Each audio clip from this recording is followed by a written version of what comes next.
Okay, guys, it's going to be a book review of the Derrick Rose book. I'll show you that he released last year. The reason I'm reviewing this is because there's just a lot of questions. A lot of things came out that he finally admitted, and I just think a lot of people were puzzled about certain situations since the injuries.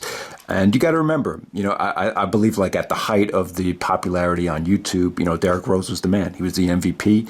I think a lot of you guys were really, really big fans of him, and you saw a lot of people turn on him. When he got injured, people were saying, "Oh, he's suffering from bitch assness." A lot of people started making fun of him because of the injury after injury, and just a lot of things came out over the last couple of years where just kind of left you scratching your head. So kind of like that Davey Richards shoot interview back in the day. I just feel like the book really answered a lot of questions. So let's go right down to it. I'll try to make this as quickly as possible because it's a basketball video, and then number two, it's about a guy that's really lost a lot of popularity and a lot of fame because of the injury. So I'll try to make it as quick as possible. All right, so let me start with John Calipari.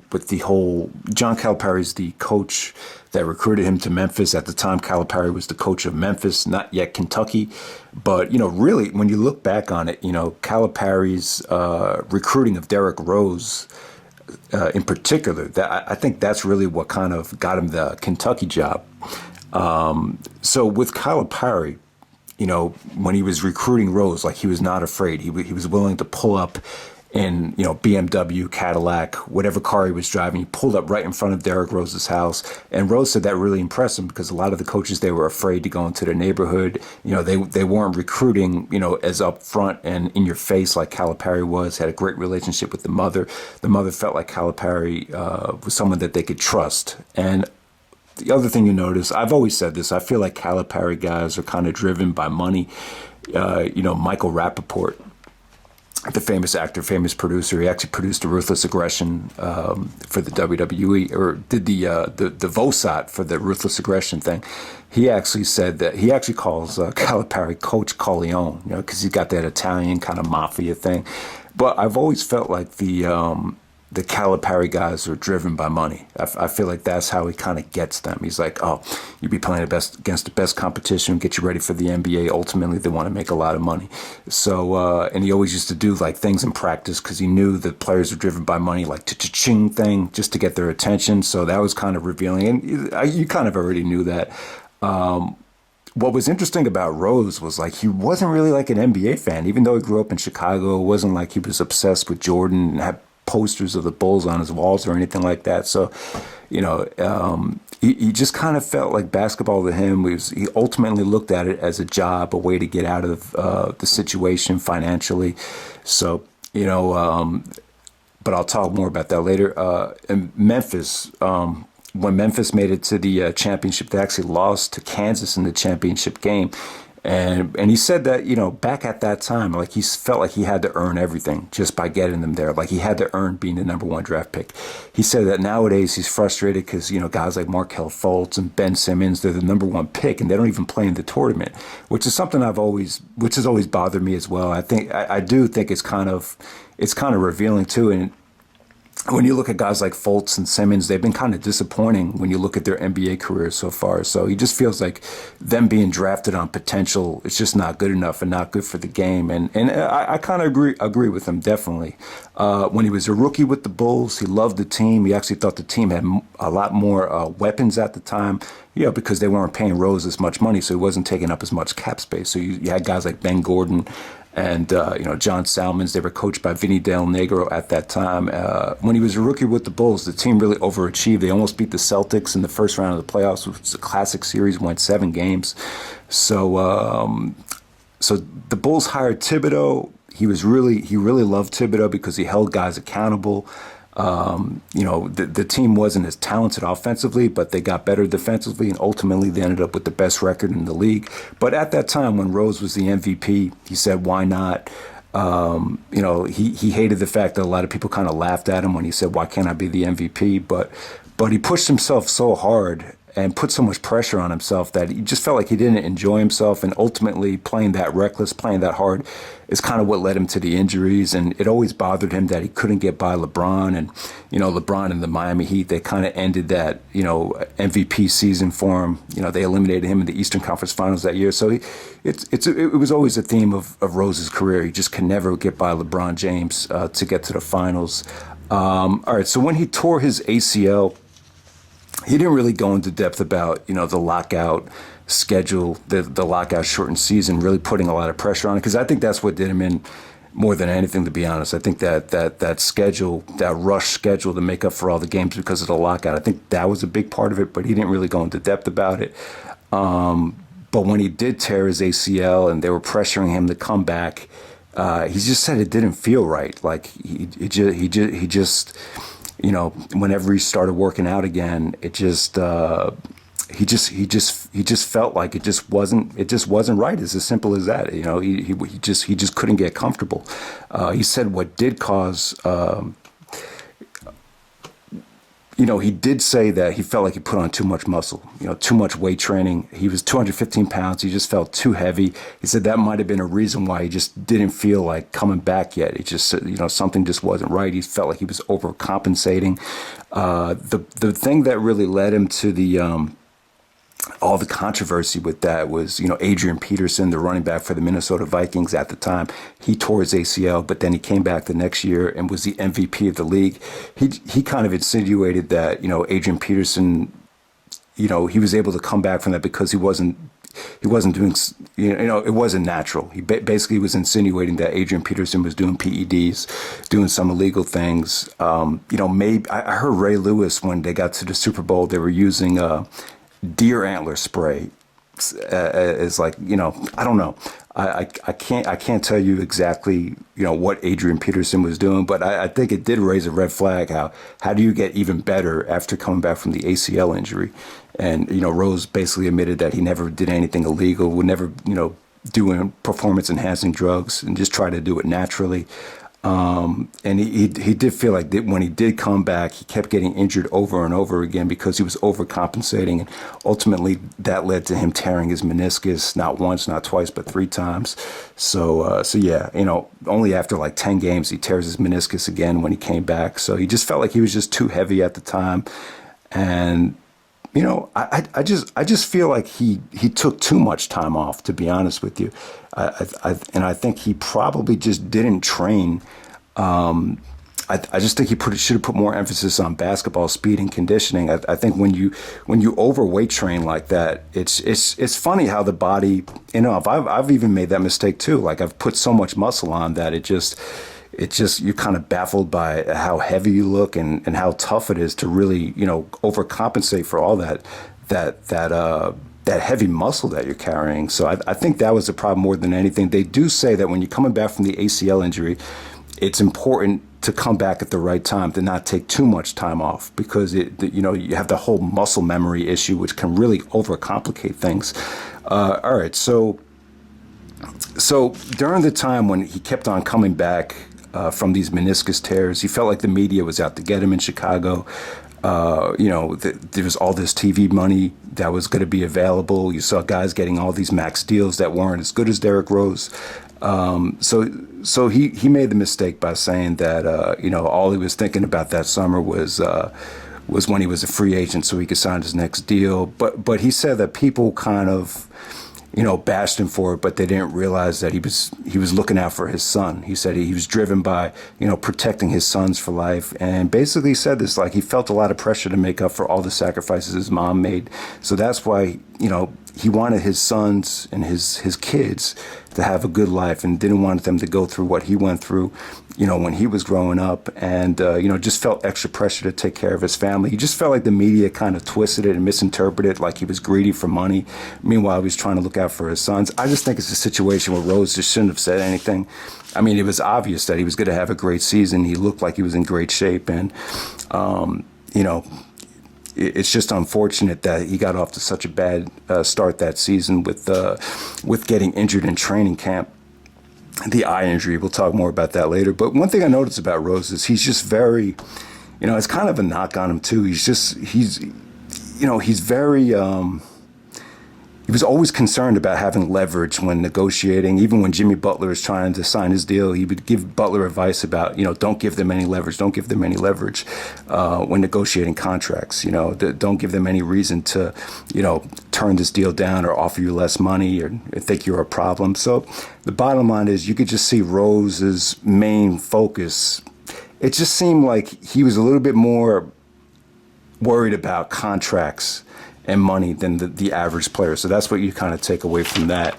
All right, so the very last year with the Bulls, like I said, he had a great summer. He said that this summer 2015, after the playoffs that year, he actually tore his meniscus before the playoffs, but it was the kind of meniscus injury where you could come back a couple weeks later, they shave it, and then he had a really good playoffs.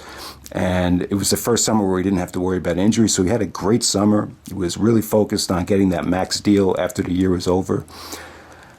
But, he had Taj Gibson actually elbowed him in training camp. He actually did damage to his eye. And he actually shattered up 9 teeth, led to constant migraines, vision problems.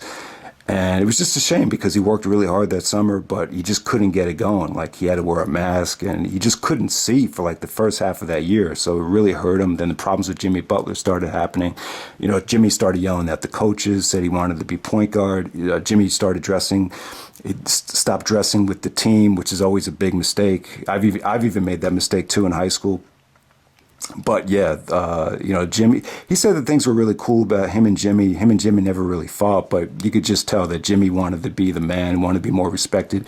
Jimmy just thought, they needed to be coached harder, which was crazy. And he didn't even mention Fred Hoiberg's name. He didn't even give him, he didn't even mention his name. So that kind of leads me to believe that Rose wasn't a big Fred Hoiberg fan either. Not making the playoffs that year was devastating, and they kind of treated Rose like he was a scapegoat. So the last year with the Bulls, even though Rose felt like he was playing good and was in great shape, it was just disappointing overall. And they decided to go in a different direction after that season, which I think was a mistake in retrospect. I really think it was. All right, so next up we have the whole Knicks situation. So they traded him that summer. You saw in the documentary, he was crying. He was depressed about the trade. He felt betrayed. The fact that, this is the first time he was traded, basketball felt like a business. He felt like he started losing a lot of passion, especially as that season went on.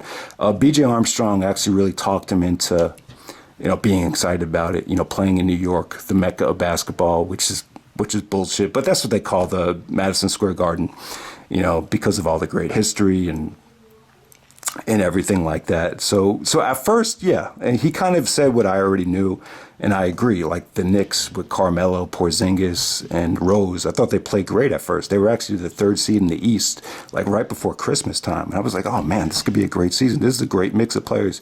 But defense was always a problem. I noticed when the season got more monotonous that Rose started taking more bad shots, and as the season went on, Phil tried to take more control and got angry at Hornacek for going away from the triangle, so they started doing more stuff with the triangle. And Rose said the triangle was terrible because Carmelo never embraced it. He said he never felt comfortable in it. It just wasn't Rose's game. But he felt like, he was still playing good within the triangle. He still felt like if I averaged 18 points in the triangle, that should say a lot right there. But there was a lot of people, I've even talked to my friend who did some work for the Knicks in the G League on commentary. He said that they gave up on Rose right away. They just felt like he just wasn't playing well on defense. They were not happy with his shot selection. They didn't even think about bringing him back. And that's from me just speaking to someone from the Knicks internally. So yeah, he says Steve Mills is the phony. Steve Mills tried to play like that, like he was we're both black, we're in this together. He said he was a phony, wasn't being himself. All right, so the most important thing with the Knicks, when he left the team that season, he was thinking about quitting. He felt like, I remember like the game before that, he didn't get a lot of playing time.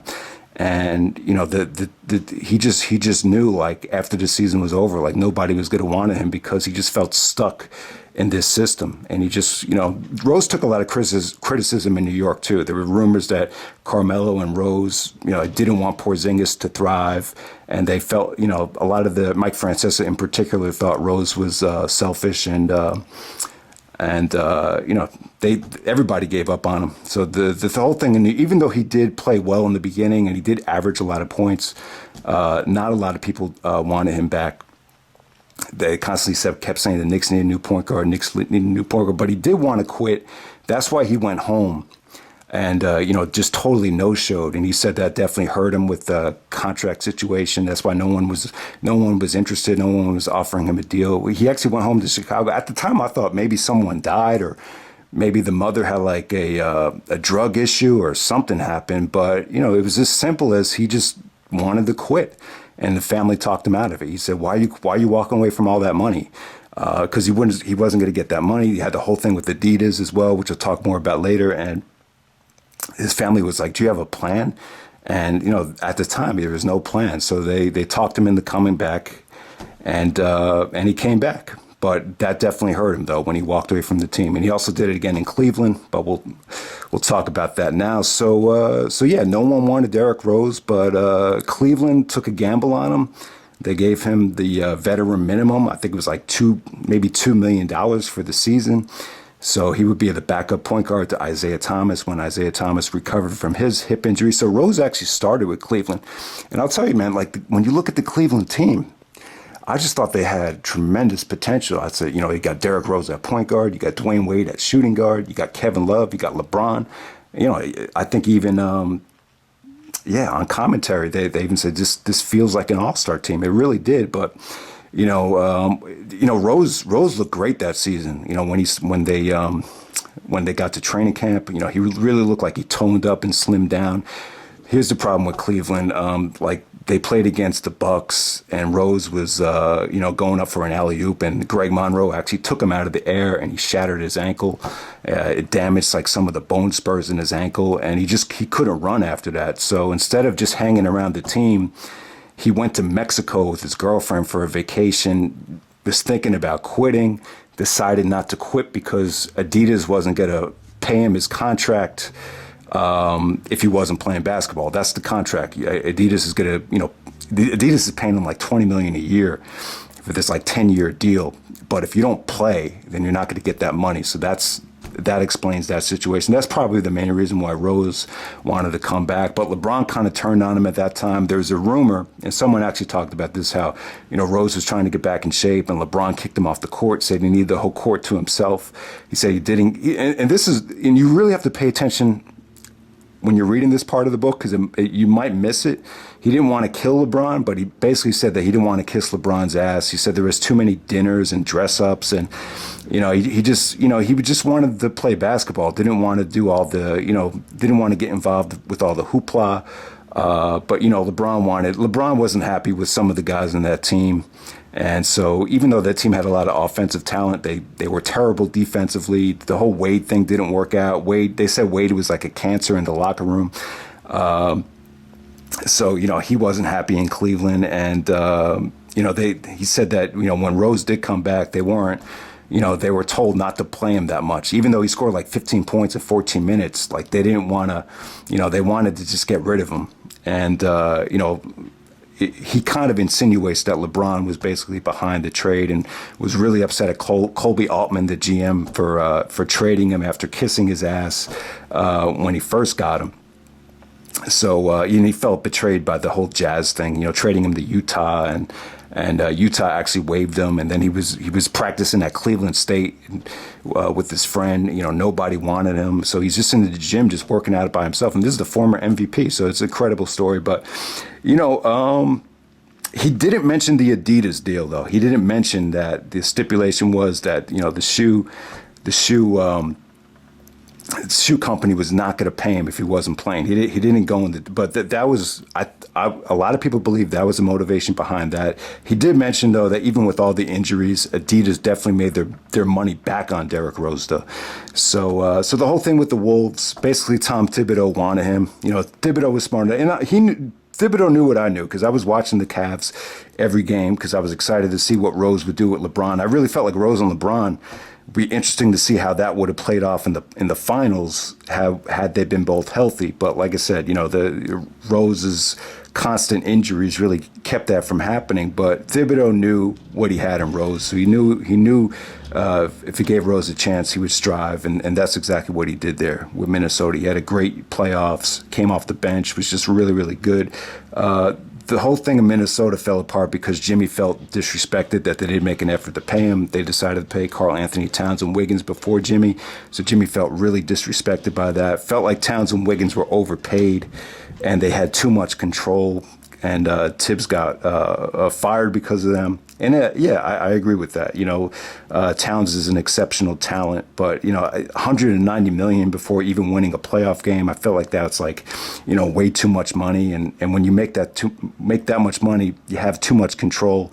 And the fact that Wiggins and Towns really, they didn't really care for Tom Thibodeau, got him fired.